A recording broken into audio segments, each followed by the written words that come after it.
मुअज़्ज़िज़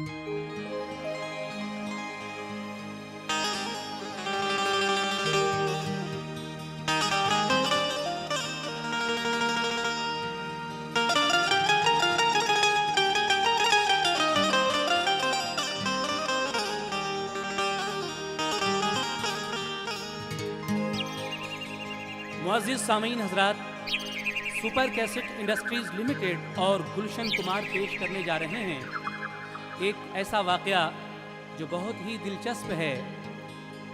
ये वाक़या है हिंदुस्तान के एक बहुत ही मशहूर स्टेट उत्तर प्रदेश के ज़िला एटा में एक छोटे से गांव सेवनपुर का, जहां पिछले साल 18 शाबान यानी शब बारात की 18 तारीख़ और 5 नवंबर सन 2001 का, जब गांव में ही एक बरगद का जो बहुत पुराना दरख्त था रात को 10:30 बजे अचानक 2 टुकड़े हो जाता है। सारा गांव इस माजरे को देखकर हैरान रह जाता है। सुबह जब लोगों ने वहां जाकर देखा तो उस बरगद की जड़ में एक बुजुर्ग का मज़ार पाया और तभी से इसका नाम बरगद वाले दादा मियाँ पड़ गया। यूँ तो बहुत सारे बुज़ुर्गों की आपने सवाने हयात और वाक़यात तस्लीम आरिफ की ज़बानी सुने हैं, लेकिन सेवनपुर गांव के कुछ लोगों की फरमाइश पर इस वाक़े को हम आप हज़रात के सामने पेश करने जा रहे हैं। ये पूरा वाक़या किस तरह हुआ है, इसको लिखा है जनाब हाजी शौक वज़ीर गंजवी साहब ने। जितनी भी मालूमात फराहम हुई है उसी के मुताबिक ये वाक़या रकम किया गया है। तस्लीम आरिफ की आवाज़, मोहतरम हाजी शौक वज़ीर गंजवी के कलाम, राजू खान के म्यूज़िक डायरेक्शन में। लीजिए समात कीजिएगा बरगद वाले दादा मियाँ, वाक़या सेवनपुर एटा।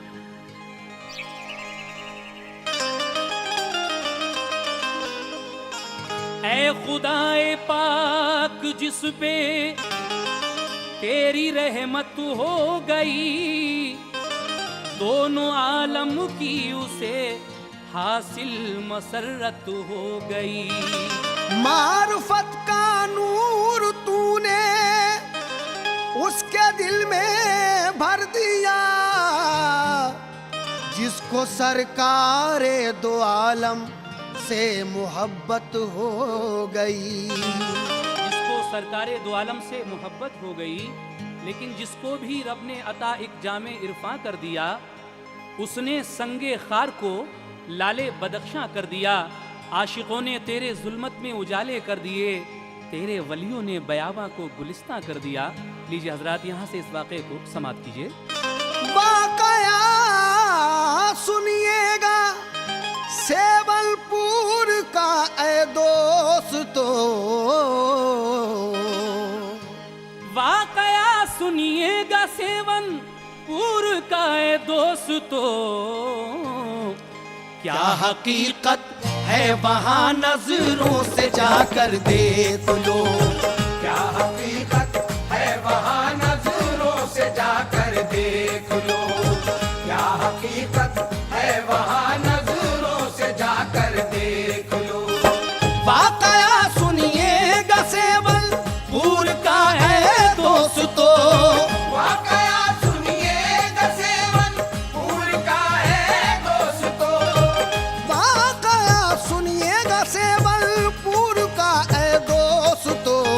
क्या हकीकत है वहाँ नजरों से जाकर देख लो, क्या हकीकत है वहाँ नजरों से जाकर देख लो, क्या हकीकत है वहाँ नजरों से जाकर देख लो, क्या हकीकत है वहाँ नजरों से जाकर देख लो।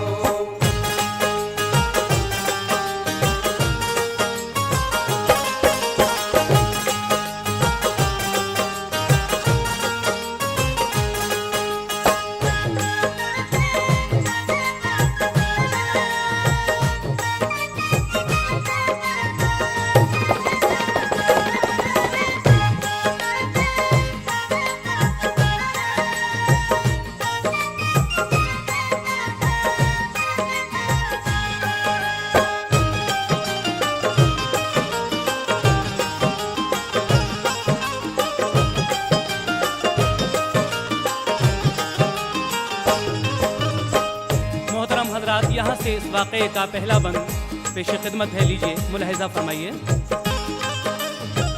है जिला एटा में गाँव, नाम सेवनपुर है। गाँव है लेकिन वो कस्बों की तरह मशहूर है।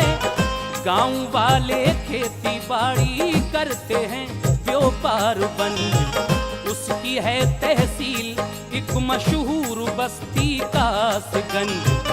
उसका थाना है सहावर, डाक खाना खोजपुर है। वो सेवनपुर से है दोस्तों थोड़ी सी दूर।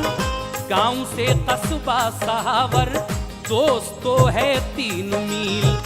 है सवारी से वहां तक आने जाने की सबील। गांव से उत्तर में कब्रस्तान है वाक़े जहां। है बड़ा मैदान, 2 नहरें वहां पर हैं रवां। एक बम्बा बह रहा है, एक बड़ा तालाब है। हैं खजूरें और लिप्टिस सब जगह शादाब है। पेड़ पौधे हैं बहुत से, हर तरफ है सब्जाजार। पुरफिजा मंजर है ऐसा जैसे गुलशन की बहार। एक छोटी सी बनी है करबला की यादगार। है उसी मैदान में एक ईदगाह भी शानदार। एक अजीम शान बरगद भी था कब्रस्तान में, जो था सदियों से खड़ा उस पुरफिजा मैदान में। उस शजर की दूर तक फैली हुई थी डालियां। उस शजर की दूर तक फैली हुई थी डालियां।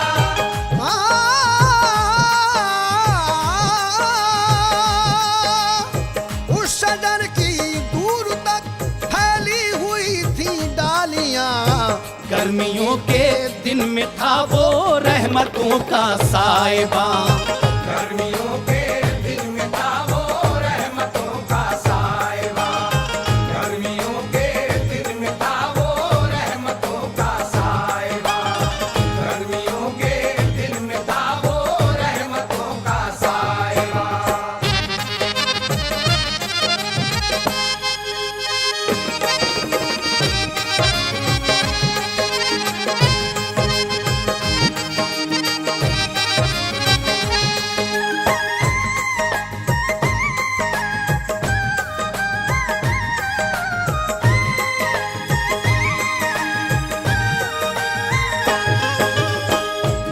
मोहतरम हजरात, उसी सेवनपुर गांव में बरगद का ये सदियों पुराना दरख्त, जिसकी शाखें 5 बीघा खेत में फैली हुई थीं और गर्मी के दिनों में अक्सर दोपहर में लोग इस पेड़ के नीचे आकर बैठ जाया करते थे। आगे इस बरगद का अहवाल और समाप्त कीजिएगा। 5 बीघा खेत पर रहता था वो साया फिगन। उससे रौनक दूर तक थी, वो था वो शजरे कुहन। रात के आलम में अक्सर कहते हैं ज़ेरे शजर, रोशनी ही रोशनी लोगों को आती थी नजर। उसके जैसा पेड़ कोई उस इलाके में नहीं था। वो सारे गांव की राहत का सामा बिल यकीन। ऐसी कब्रस्तान में हर वक्त रहती थी नमी। खोदने पर कब्र के अंदर निकलती थी तरी। होती थी मैयत को अंदर रखने में दिक्कत बड़ी, क्योंकि भर आता था पानी और मैयत भीगती। हजरात, उसी गांव के कब्रिस्तान में जब किसी की कब्र खोदी जाती थी तो कब्र के अंदर बहुत ज़्यादा तरी निकलती थी, कभी कभी पानी भी आ जाया करता था। गांव वालों की राय हुई कि क्यों ना इस बरगद को बेचकर कब्रिस्तान के लिए कहीं दूसरी जगह ज़मीन मोल ली जाए। और फिर क्या हुआ, समाप्त कीजिए। गांव के कुछ लोग बोले पेड़ सारे बेच दो और कब्रिस्तान को अच्छी जगह अब मोल लो। कुछ किराए थी कि इस बरगद को मत कटवाइए, गर्मियों में फिर कहाँ जाएंगे साए के लिए। इस तरह से बिकते बिकते रह गया वो चंद बार, बच गया कटने से बाकी रह गई उसकी बहार। फिर हुआ ये मशवरा पेड़ों को अब कटवाइए, उनकी कीमत से नए पौधे यहाँ रखवाइए। जब बड़े होंगे वो पौधे लाखों के बिक जाएंगे। जब बड़े होंगे वो पौधे लाखों के बिक जाएंगे।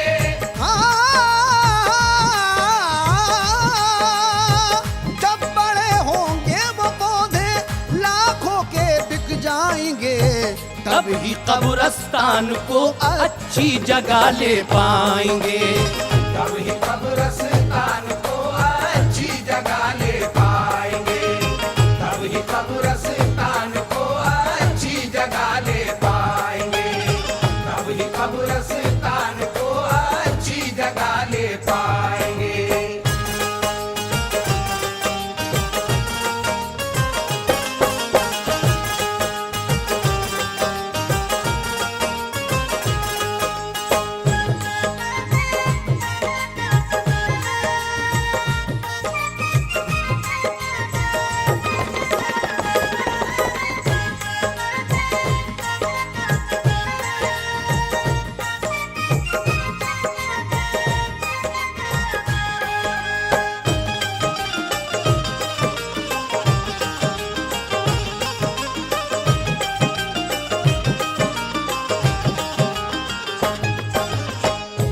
गांव के मशवरे से ये तय पाया जाता है कि कब्रिस्तान के इन पुराने पेड़ों को बेचकर क्यों ना अलग ज़मीन लेकर नए पौधे लगवाए जाएं, और जब वो बड़े हो जाएंगे तो लाखों रुपए के बिकेंगे और उनसे एक नई जगह कब्रिस्तान के लिए ले ली जाएगी। इस बात पर सारी बस्ती राजी होती है और आगे क्या होता है मुलाहिजा फरमाइए। अलगरज इस बात पर वो बस्ती राजी हो गई, तब दरख्तों के खरीदारों से मिलकर बात की। बिक गया बरगद वो कीमत तय हुई 55,000, हो गया उसका बयाना काट ना पाया करार।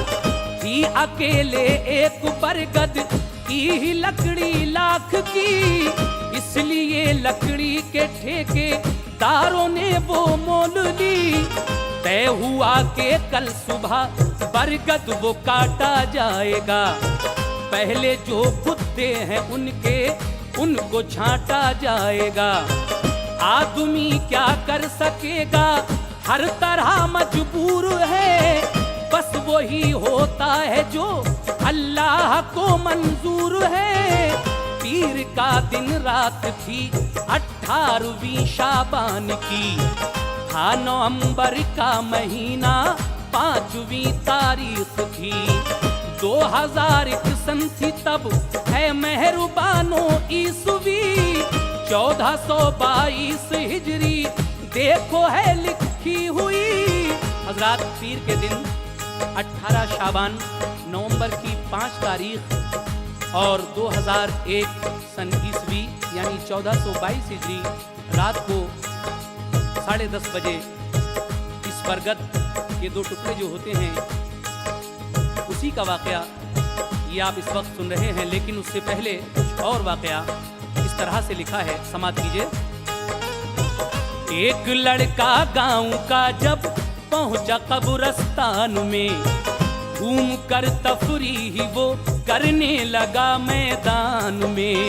देखा बरगद पर परिंदा खुशनुमा बैठा हुआ, देखा बरगद पर परिंदा खुशनुमा बैठा हुआ, देखा बरगद पर परिंदा खुशनुमा बैठा हुआ। बेखुदी में कर रहा था शाख पर हम बेखुदा, बेखुदी में कर रहा था शाख पर हम बेखुदा, बेखुदी में कर रहा था शाख पर हम बेखुदा, बेखुदी में कर रहा था शाख पर हम बेखुदा।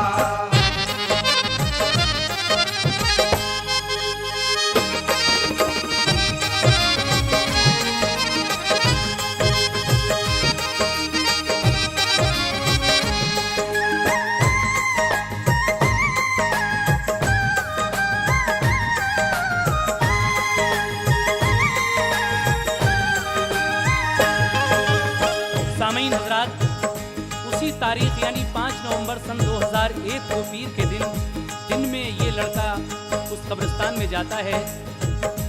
घूम कर देखा तो उसी बरगद पर एक खुशनुमा चिड़िया बैठी हुई थी।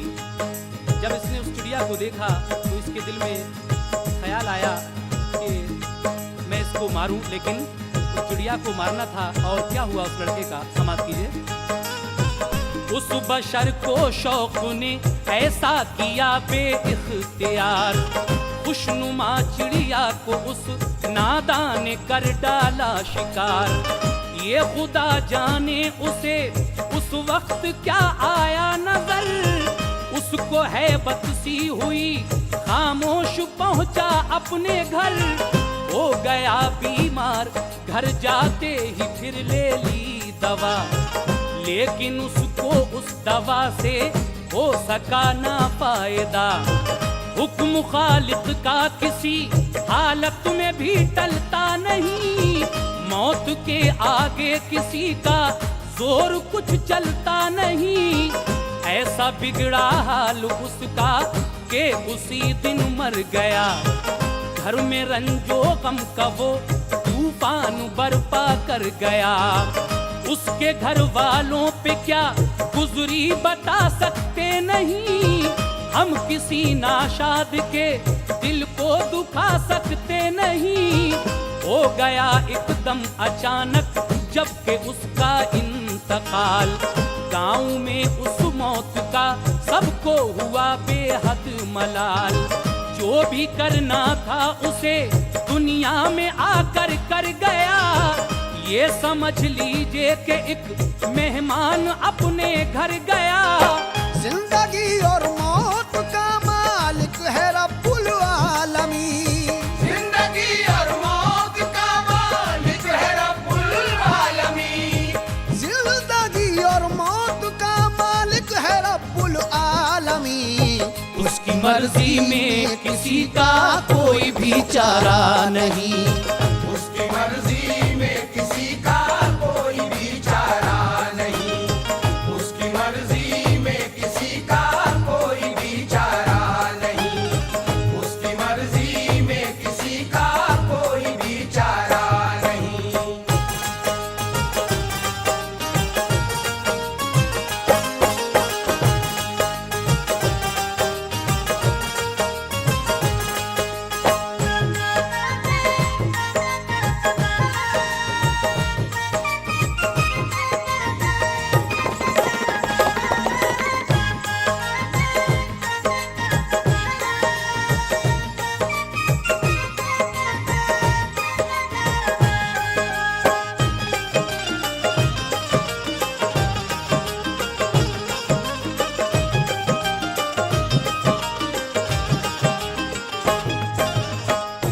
सामईन हजरात, उस बरगद पर बैठी हुई उस चिड़िया को जब इस लड़के ने मार दिया, अचानक इसको तेज बुखार आता है, अपने घर जाता है, दवा लेता है, लेकिन दवा से जब कोई फायदा नहीं हुआ, क्योंकि हुक्म खालिक के आगे किसी का बस नहीं चलता।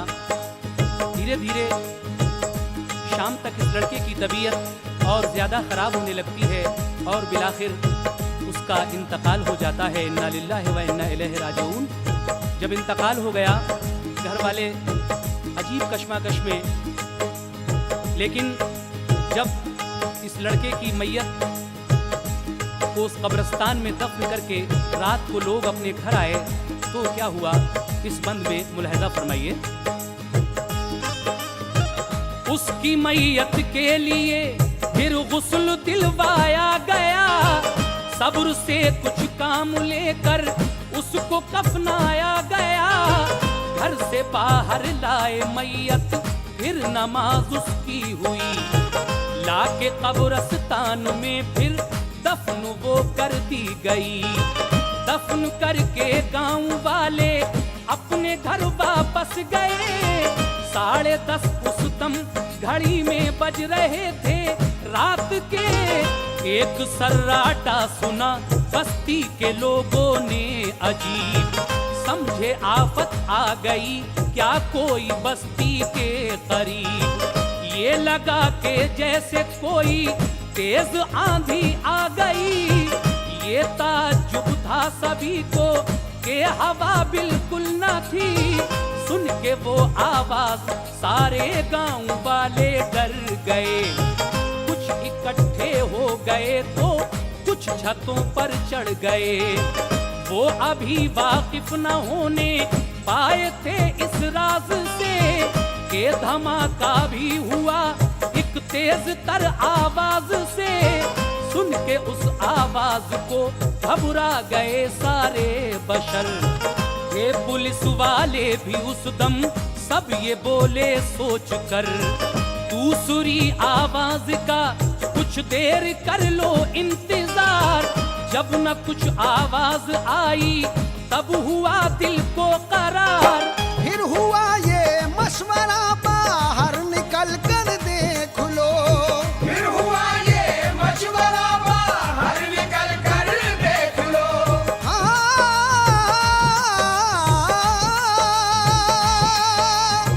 फिर हुआ ये मशवरा बाहर निकल के देख लो।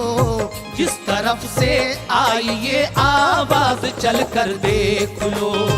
जिस तरफ से आई ये आवाज चल कर देख लो। जिस तरफ से आई ये आवाज चल कर देख लो।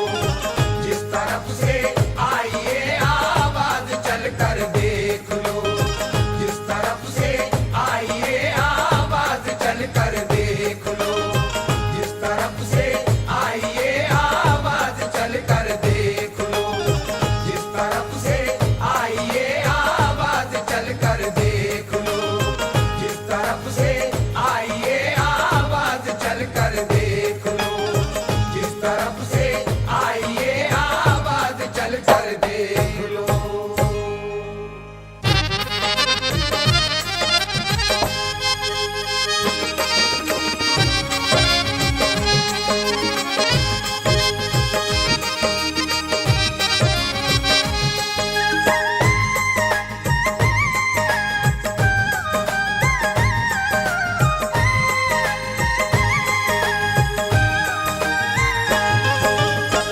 मोहतरम हजरात, उसी रात 10:30 बजे गांव के लोगों ने एक जोरदार सर्राटे की आवाज सुनी और उसके बाद एक धमाका होता है। ये सुनकर गांव वाले थोड़ी देर के लिए खौफजदा हो जाते हैं कि आखिर ये क्या माजरा है। हजरात, उस वक्त अफगानिस्तान पर अमेरिका की बमबारी भी चल रही थी। कुछ गांव वाले ये समझे कि हो सकता है कोई जहाज़ यहाँ पर आकर गिर गया हो। तरह तरह की कयास आराइयाँ हो रही थीं, लेकिन जब दूसरा धमाका नहीं होता है तो कुछ लोग टार्चें लेकर जिस तरफ से ये आवाज़ आई थी यानी कब्रिस्तान की तरफ चल देते हैं और वहाँ पर जाकर उन गांव वालों ने क्या मंजर देखा, लीजिए मुलाहिजा फरमाइए। टार्चें ले लेके काफी लोग बस्ती से चले। वो पुलिस वाले भी आगे आगे उनके साथ थे। जाके कब्रिस्तान में देखा तो एक हैरत हुई, क्यों फिजा बदली सी है। फिर भीड़ आगे बढ़ गई। देखा सबने वो अजीम शान बरगद गिर गया। बेहवा के पेड़ पर ये हादसा कैसे हुआ, देख कर हैरत हुई सबके लिए इस बात पर। एक दो टुकड़े हुआ, आधा इधर आधा उधर, खुद ब खुद ये चिर गया। हैरत में थे छोटे बड़े, पहुंचे जड़ के पास और देखा निहायत गौर से। मोहतरम हजरात, जब गांव के बहुत सारे लोग इस जड़ के पास पहुंचते हैं और ये देखकर हैरान रह जाते हैं कि 85 फीट मोटी जिसकी जड़ थी यानी तना था, वो पेड़ ठीक बीच से आधा इधर है और आधा उधर गिरा है, जिसका एक मोटा सा तना जो बराबर में यादगारे करबला थी उस पर जाकर टिका हुआ है। वो 4 इंची की बहुत पतली सी दीवार जिस पर इतना मोटा तना टिका हुआ था, कहीं से जरा सी दरार भी नहीं आती है। ये साहिब मज़ार की करामत ही कहिए। और आगे क्या होता है, समाप्त कीजिए। खुद ब खुद ये चिर गया, हैरत में थे छोटे बड़े, पहुंचे जड़ के पास और देखा निहायत गौर से। उसकी जड़ में कुछ पुरानी ईंटें थी उलझी हुई, गौर से नीचे जो देखा एक पुख्ता कब्र थी। देख कर सब लोग वापस अपने अपने घर गए, रात भर होते रहे उस पेड़ के ही तज़किरे। फज्र की पढ़कर नमाज आए बहुत से आदमी, देख कर तुरबत वहाँ सबको हुई बेहद खुशी। की तिलावत बैठ कर उस जा कुराने पाक की, एक चादर भी चढ़ाई, फातिहा सबने पढ़ी। रफ्ता रफ्ता फिर इलाके में ये शोहरत हो गई, रफ्ता रफ्ता फिर इलाके में ये शोहरत हो गई।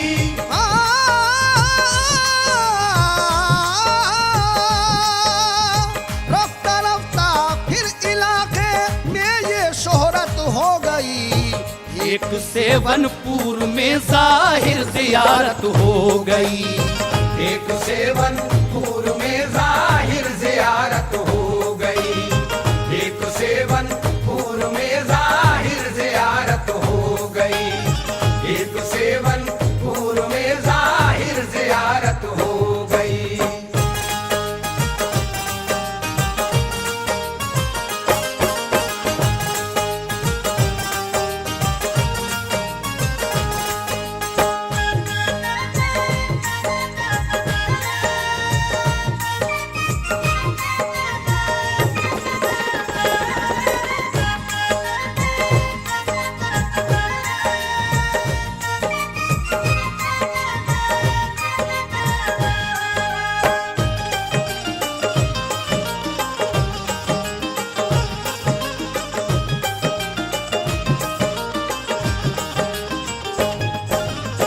सामीन हजरात, इस तरीके से सेवनपुर में ये मज़ार यानी ये ज़ियारत, जिसको दादा मियाँ बरकत वालों का नाम दिया जाता है, मशहूर हो जाती है।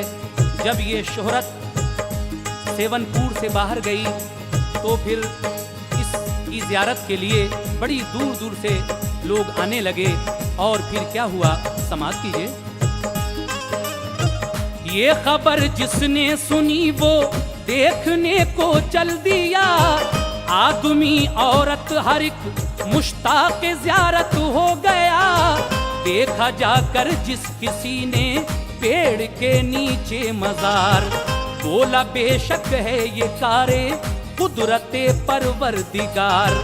दूर तक जब ये खबर पहुंची तो ज़ियारत के लिए गाड़ियां ले ले के पहुंचे काफिले पर काफिले।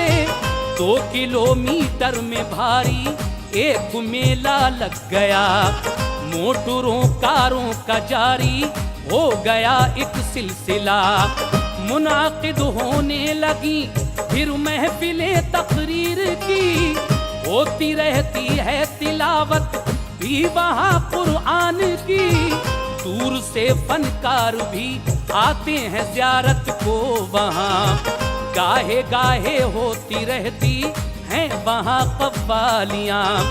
एक मेला सा लगा रहता है, रौनक है बड़ी।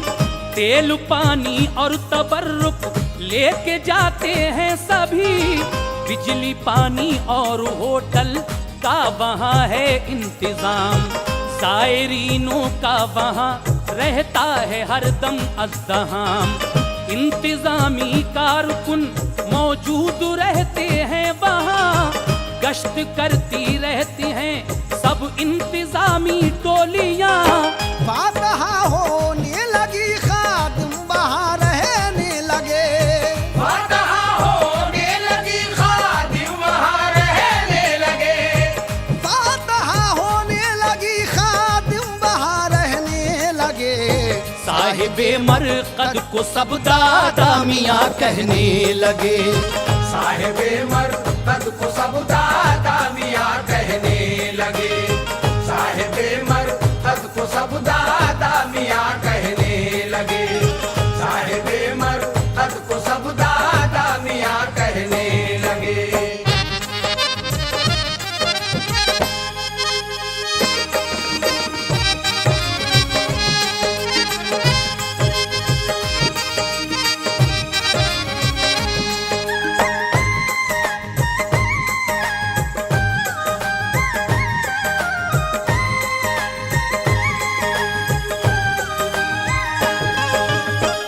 मोहतरम हजरात, ज़ायरीन की सहूलत के लिए गांव वालों ने बहुत ही बेहतरीन इंतज़ाम किया हुआ है।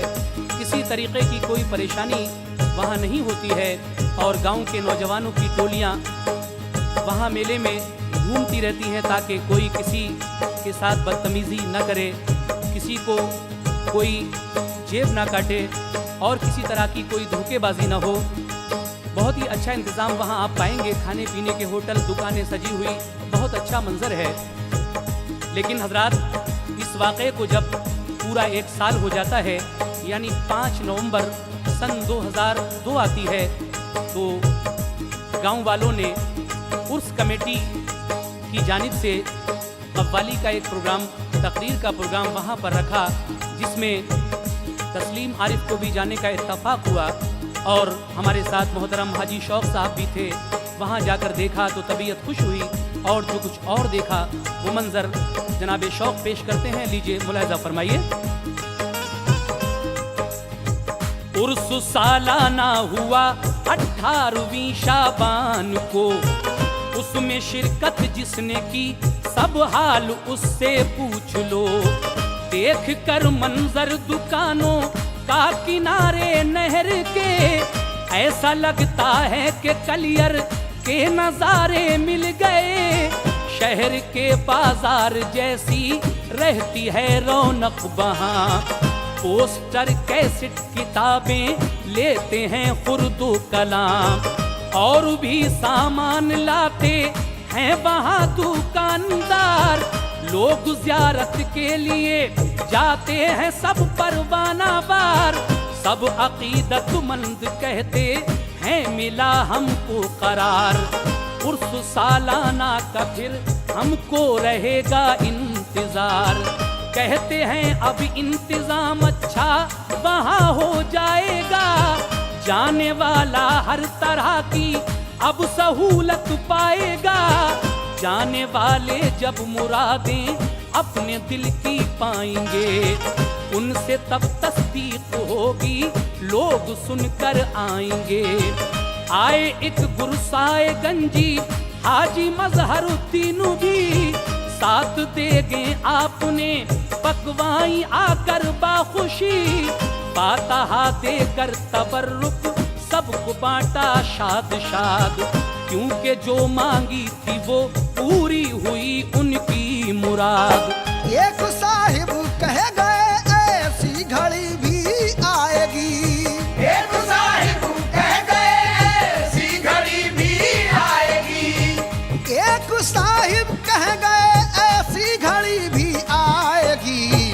रब ने चाहा तो यहाँ मस्जिद भी एक बन जाएगी। रब ने चाहा तो यहाँ मस्जिद भी एक बन जाएगी। रब ने चाहा तो यहाँ मस्जिद भी एक बन जाएगी। रब ने चाहा तो यहाँ मस्जिद भी एक बन जाएगी।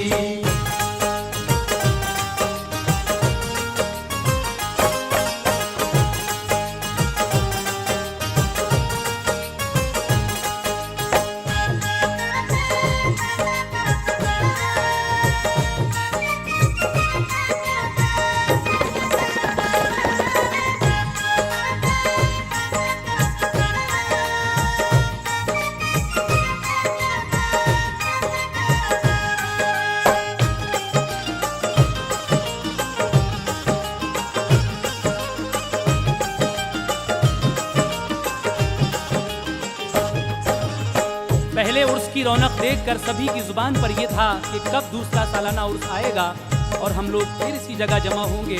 वैसे तो सामीन वहाँ पर दिनों रात मेले जैसा मंजर है, लेकिन उर्स की बात भी कुछ और हुआ करती है। गुरसाहिबगंज के एक हाजी साहब जनाब मजहरुद्दीन, जिन्होंने कुछ दुआ मांगी थी और परवरदिगार आलम ने अपने वलियों के वसीले से जब उनकी वो दुआ मकबूल फरमाई तो उन्होंने वहाँ पर आकर साथ देके पकवा कर लोगों में तबर्रुक बंटवाया। एक साहब ये भी कहकर गए हैं कि रब ने चाहा तो बहुत जल्द यहाँ एक मस्जिद भी बनवा दी जाएगी।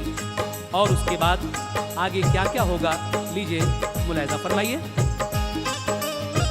कुछ मरीजों ने भी पाई है शिफा ए दोस्तों, जिन मरीजों ने शिफा पाई है उनसे पूछ लो, जिनको बरसों से थी बीमारी वहाँ अच्छे हुए, आए थे रोते हुए वो घर गए हंसते हुए, हो गया कितने गरीबों का भला ये देखिए, मारे मारे फिर रहे थे लग गए वो काम से, जिसने भी खोली दुकानें काम उनको मिल गया इतने वसीले से बहुत सा फायदा, पहले जो गुमराह थे वो राह पर आने लगे, दूर उनका दुख हुआ आराम वो पाने लगे, बस गई दिल में अकीदत औलिया अल्लाह की,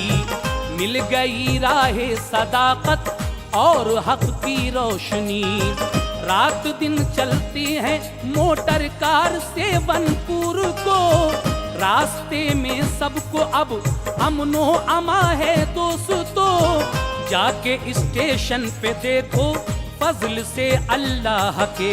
मोहतरम हज़रात, ये भी सुन लीजिए कि जब कुछ लोग ट्रेन से आते हैं तो वो कानपुर कासगंज लाइन पर, कासगंज से कुछ दूर सहावर एक रेलवे स्टेशन पड़ता है छोटी लाइन का, वहीं जो ट्रेन से आते हैं वो उतरते हैं और वहाँ से उनको आने जाने के लिए कोई परेशानी नहीं है, हर तरह की सहूलत है।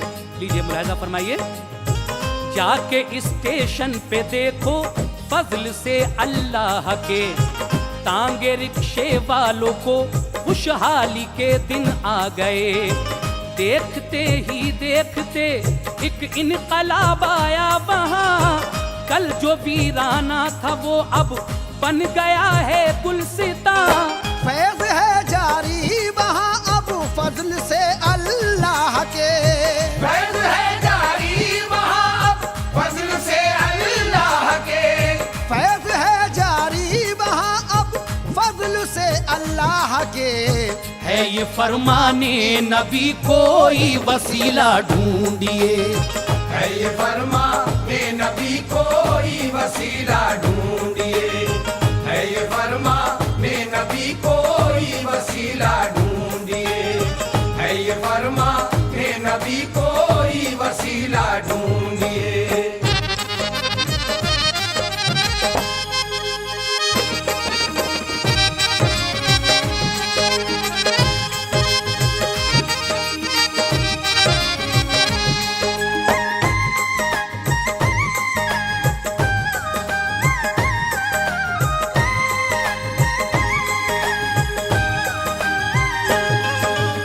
लीजिए सामीन हजरात, एक और करामत मैं पेश कर रहा हूँ।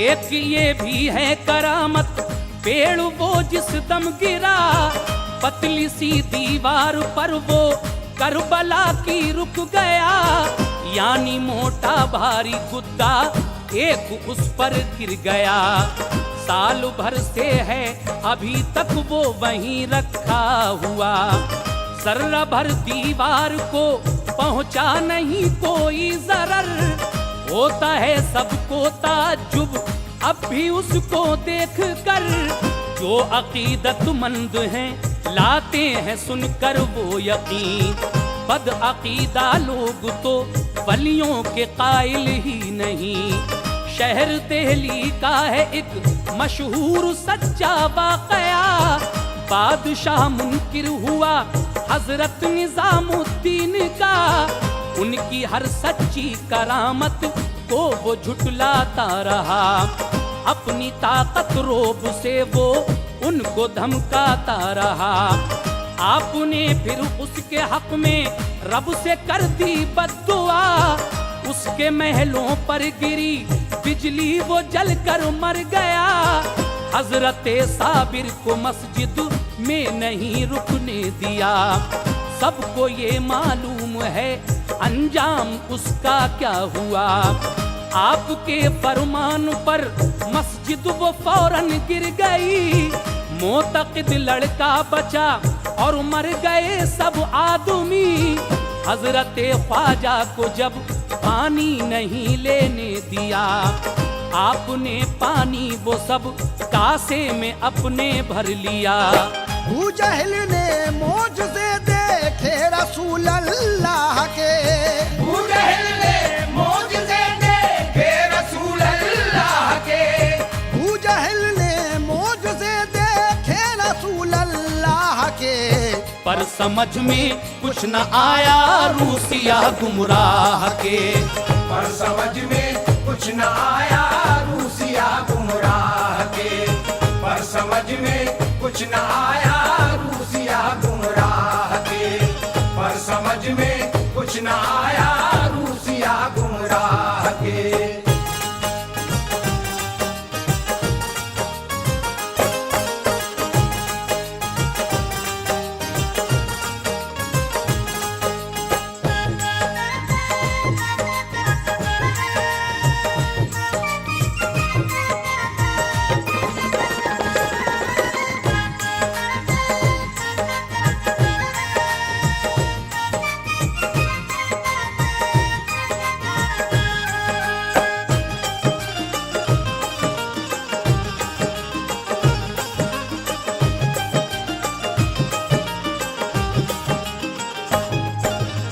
लीजिए हजरात, इस कैसेट का आखिरी बंद पेश कर रहा हूँ। जनाब शौक वजीर गंजवी साहब इस आखिरी बंद में क्या कह रहे हैं, समात कीजिएगा। सामीन तस्लीम आरिफ की आवाज़ में सेवनपुर बरगद वाले दादा मियाँ का जो वाक़या आप सुन रहे हैं, ये पहली बार आपकी खिदमत में पेश किया जा रहा है। इंशाअल्लाह हमारी ये कोशिश रहेगी कि इस वाक़े का VCD भी हम बहुत जल्दी तैयार करें और फिर आप लोग ये सारी मंजर निगारी एक फिल्म की शक्ल में भी देख सकें। लीजिए आखिरी बंद मुलाहिजा फरमाइए। अबू जहल पर ऐसी फिर लानत हुई अल्लाह की। दीन की दौलत न पाई वो हुआ फिर दोज़खी। औलिया अल्लाह से ऐसी अकीदत कीजिए जिससे राजी हो खुदा, रहमत मिले सरकार से। अपने आका मुस्तफ़ा की सुन्नतें अपनाइए। दीन हक के आईने में खुद को हर दम देखिए। अपने रब की उम्र भर सच्ची इबादत कीजिए और सरकारे दो आलम की इताअत कीजिए। दीन को दुनिया से अफजल जानिए हर हाल में। है बड़ी मक्कार दुनिया हासिलेगी जालू में। ज़हन में हर वक्त रखना चाहिए हक़्क़ुल इबाद। खुद ब खुद हो जाएगा सब आफतों का इंसदाद। औलिया अल्लाह फिर तुम पर करम फरमाएंगे। रास्ते के राहज़न सब राहबर बन जाएंगे।